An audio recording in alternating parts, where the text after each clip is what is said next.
Okay, today we're going to show something different. It's a hammered glass. It's fairly easy to cut. It's got a somewhat smooth texture, light bumps, a few potholes. If you're going to draw a cut, you never have to worry about potholes, as well as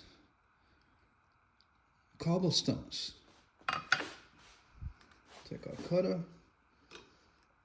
a little bit of oil, and don't try this at home. I want to show you the advantages of draw cutting. You try to push through this, you're not doing it. Here, draw cutting, right to it,